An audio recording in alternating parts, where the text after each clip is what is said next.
Good evening to you. It is Wednesday, November 30th at 9:49. Purdue just won their battle versus an ACC opponent, Florida State, down in Tallahassee. And boy, Zach Edey's back. Must be tired. I'm going to tell you about it. But first, let me talk about the nice folks at Martin Vintage. Head over to Martin Vintage right now and enter Boiled at checkout when you find the thing you like, the t-shirt, the sweatshirt. You might have missed their big Black Friday, Cyber Monday sale, but they still have some pretty good deals. And you can get 15% off if you're enter Boiled at checkout. Also, when you're on campus, head over to AJ's on Vine. The good folks there will help you out, specifically Adam, the owner. He's a good guy, and the food's delicious, and they have TVs, and you can enjoy the warm, glowing glow of the television as you wait for your next Purdue basketball game to tip off. That's AJ's, eataj's.com. So Purdue headed down to Tallahassee. They played Florida State, who is not a good team. Make no bones about it. I think they had one win coming into the Purdue game, and Purdue found a way. It's that simple. Zach Edey played his game. Zach Edey played incredibly well again. He was playing against a 7-footer tonight. He was playing against double teams all night where they were fronting and putting somebody on the back. And all Purdue needed to do was knock down some threes, knock down some jumpers, and they probably would have won going away. Instead, they couldn't shoot the ball really at all in the first half, and then they just got oh, good. Sorry, LBD just gave me big news off camera. But No Shave November has ended for him, and it's a good thing. Anyway, he doesn't have his dad's beard just yet. Sorry, no offense. But he will eventually. So Purdue couldn't hit their threes in the first half. They couldn't hit their threes generally all game. I think they shot below 30%. I'll talk about that when I look at the stats when I go over here in a second.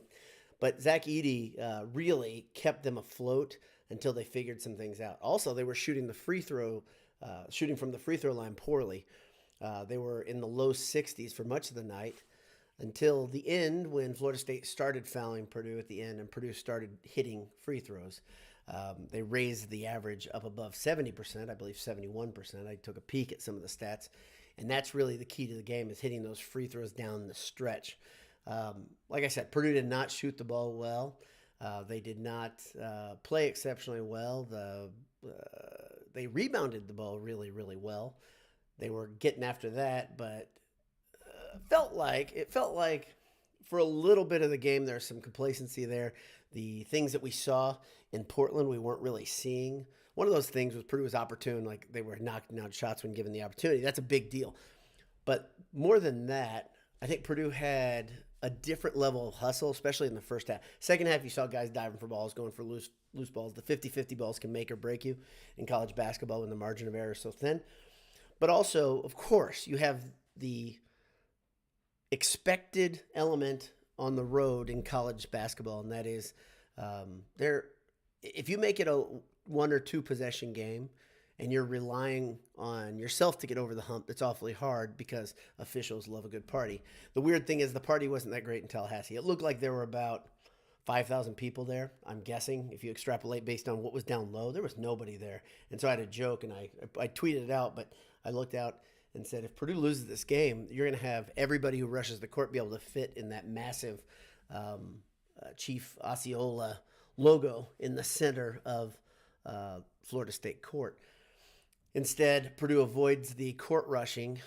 Purdue, like I said earlier, is fifth in the nation. And Jay talked about this I think he may have talked about on the Handsome Hour. He likes being ranked 11th to 13th. Well, sadly, Purdue earned the ranking of 5th, and it was obvious they earned it if you look at how people voted. There were, I think, 7 or 8 AP voters that voted for Purdue to be number 1 in the nation, and they end up landing at 5th. They had a ton of 4th place, 3rd place votes too. They earned this, and they earned it by playing so darn well against some of the best teams in America. Last time I checked, I didn't see the final score, Ohio State and Duke. It was at Cameron Indoor, but Ohio State looked to be down by 10 about for most of the game. I don't think Duke is the team that many thought they'd be coming into the season. I think that'll play out. I think they're 17th right now, something along those lines, because of the two losses they've now had. It doesn't matter, though. Purdue was playing a different game, a different level in Portland. You could say it's a number of things. Obviously, they had to fly across the country to get back to West Lafayette. They kind of touched ground. They had, I think they had two practices there, one in the afternoon, one the next morning. Then they flew to Florida State, I believe that's how it worked. So they may have had some rubbery legs. There's no doubt that could be a possibility.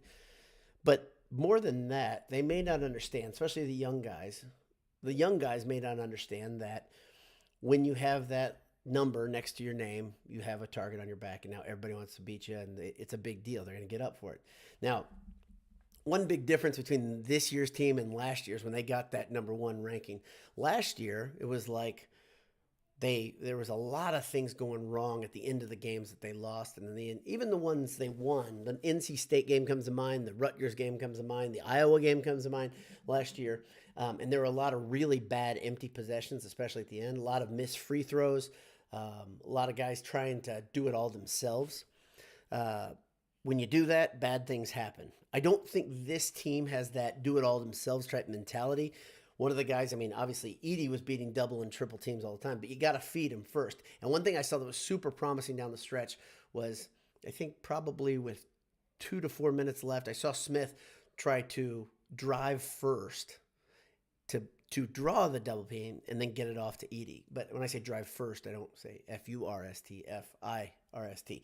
But tried to drive, primarily say, okay, we're not going to accept a dumb jump shot. We're not going to accept a three-point shot. We're not going to try to do something where we're embarrassing somebody. We're going to try to drive, draw the defense, and then get rid of it, which I love that type of point guard player.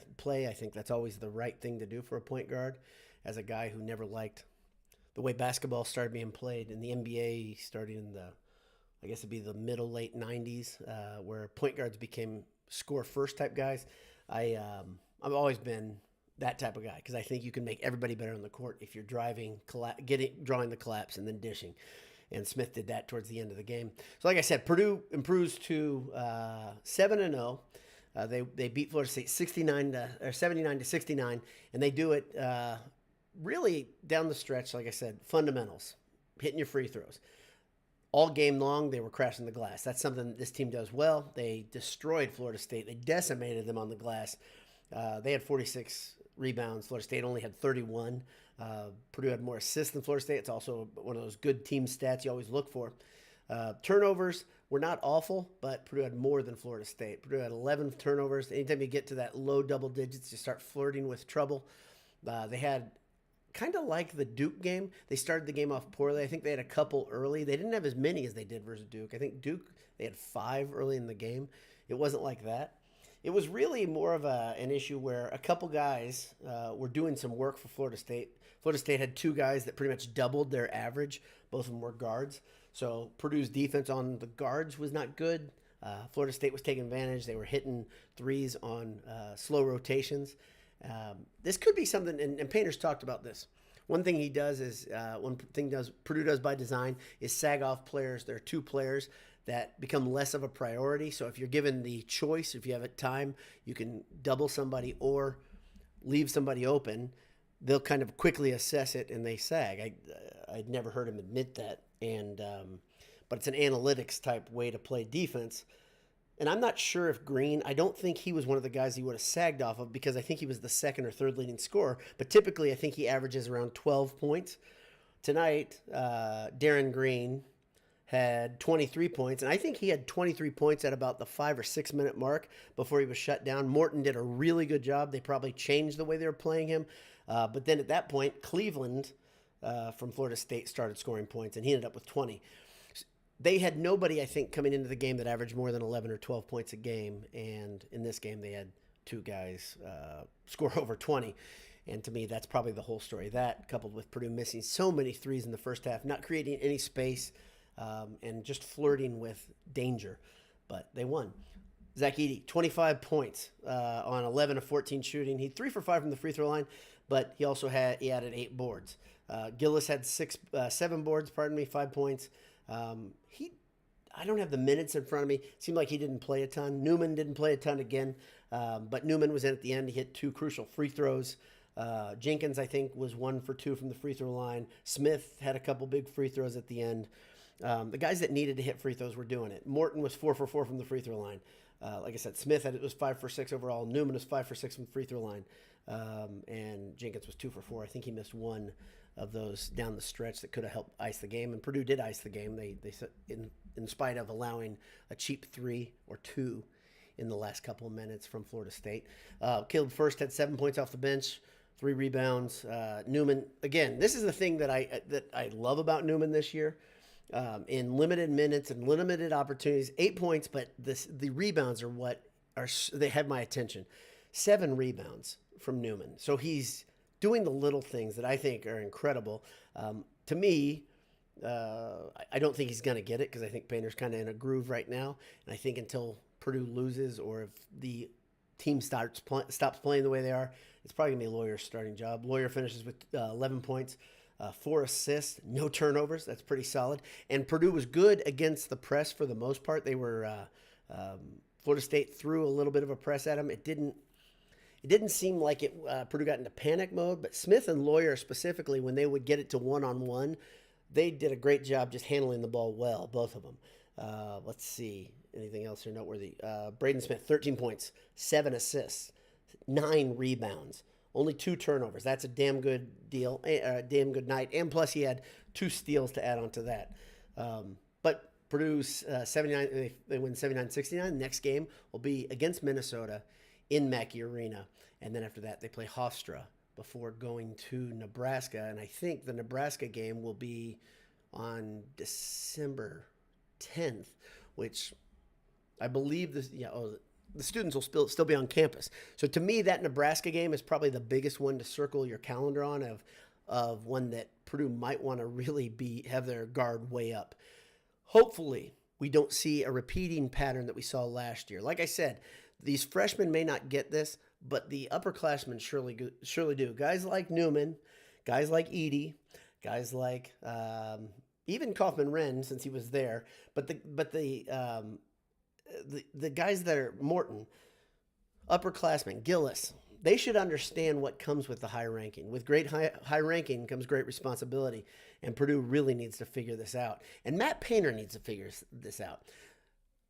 He's never been a rah-rah guy. He's not going to be a rah-rah guy. And he's always been but somehow he always says the right things, the subtle things to get a team motivated when they are an underdog. Conversely, when they are the hunted, that's not really Matt Painter's bag. And if he can't do it, if he can't say the things that let a team know they should be a little frightened going into the game and they need to play a different, get back to that sense where, okay, hey, we got to go after every loose ball. We got to play better defense. Got to crash the glass. Whatever.